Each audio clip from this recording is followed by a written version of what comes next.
I know that the impact that the events of the last 3 weeks have had on this institution, an institution that I love, and how challenging this has been for our community, our president, a man who I have great respect for, and for that I am deeply sorry. I'm fully aware that I'm ultimately responsible for the situation that has harmed the university as a whole and our Department of Athletics and our football program. I want to apologize to Buckeye Nation. I followed my heart, not my head. I fell short in pursuing full information because at each juncture, I gave Zach Smith the benefit of the doubt. As I reflect my loyalty to his grandfather, Earl Bruce, who was my mentor and like a father to me, likely impacted how I treated Zach over the years. I did not know everything about Zach Smith, which was what Zach Smith was doing, and I'm pleased that the report made this very clear. However, I should have demanded more from him and recognized red flags. I needed to show more care and concern for the entirety of the situation and the people involved. I should have been more demanding of him in the same way I am of my players, other staff members, and myself. I should have done more, and I am sorry for that. I did a poor job at Media Day. It's a big reason why we're here today. I was not being as complete, as accurate as I should have been at Media Day and afterward, but there is no intent to mislead. My role is to set a good example. In this instant, I did not live up to the university's standards. The suspensions are tough, but I fully accept them. I wish I could go back and make the different decisions, but I can't. These difficult lessons are a constant reminder of the duties and obligations that I have as a member of this university and this community. I take this responsibility very seriously, and I will do better. I've been a Buckeye my entire life. For the past 6 years, I've worked diligently to build a program that the great state of Ohio and Ohio State can be very proud of. And I appreciate the opportunity to learn from a mistake, and I will work as hard as I ever have to make our strong program even stronger. Thank you very much.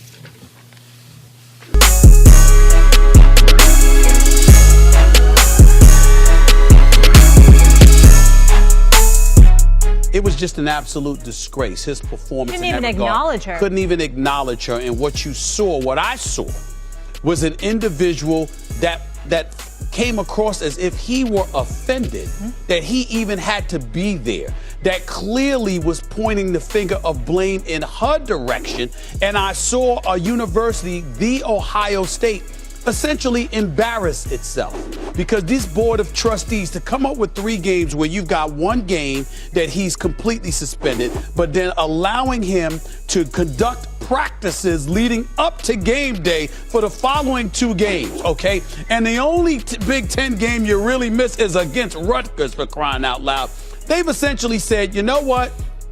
We weren't winning before Urban Meyer got here. Since he's got here, we want 90.1% of our games. We're going to go with that. Well, God knows I love my university. And for those who don't know, Urban Meyer is a very, very dear friend of mine. Him and I are very, very close. I've been knowing his wife for over 30 years, basically. Urban coached me at Ohio State. Urban, first job, he's a Buckeye. He was born in Ohio. His first job was to coach the wide receivers. That was my junior year. That was the year I was first team All-American. The first wide receiver to ever be an All-American in Ohio State. And the story is not about me. The story is to give context to my relationship with that university and with that man. I was disappointed.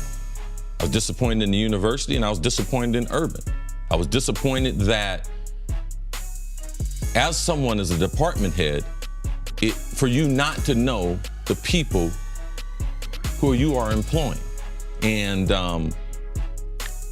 you know, they fooled me, because I have had Zach coach a few of the kids who I coached there. And some of those kids felt like that Zach wasn't the quality of the coaches of the other, Larry Johnson Sr., people like Mike Vrabel, who have coached at that great university. That's one of the great things. They talk about Urban, but man, we've always had a line of great assistant coaches.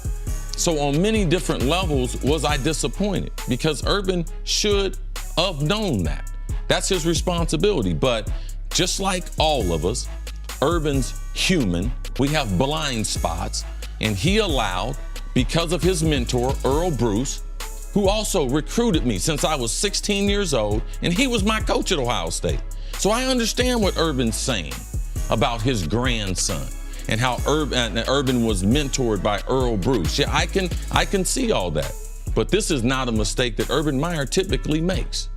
Urban Meyer is typically always buttoned up on all these situations. So to me, it was a message to me that even the people who we think we know, we need to continue to take inventory in this 2018, because what happened in 2015, 2009, 12, we're living a different era as far as sexual harassment, domestic violence, all those things. Man, we have to continue to check our circle to make sure that we know the people who are around us. And the last point I'm going to make is all those disgusting things that people reported that Zach Smith did at the White House. I was at the White House.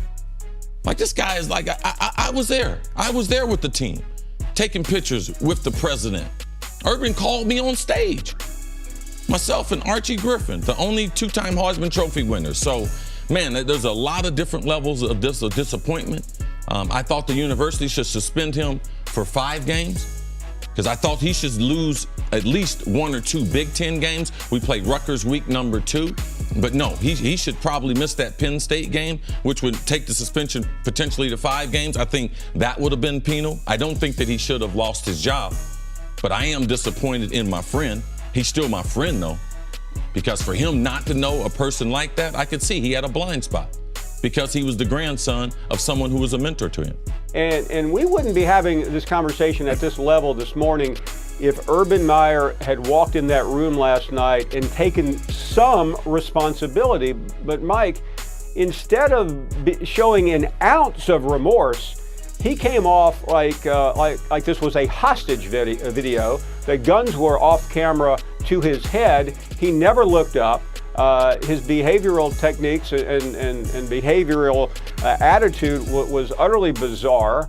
And I was just dumbstruck by that. And even more than that, the fact that he couldn't utter Courtney Smith's name, to me, shows what this was really all about. This is a good old boy club at Ohio State and many other places, and they looked the other way. It came out in the investigation that people on that staff knew that Zach Smith, the assistant coach who was fired, they knew that he was having sex with a staffer there, but they never told Urban Meyer. Urban Meyer just doesn't know anything that's going on around him because he doesn't want to know, because he's a football coach and the only thing that matters to him is winning football games. And he sold his soul, he sold his integrity, and Ohio State still has one of the great football coaches in modern history, but at what price?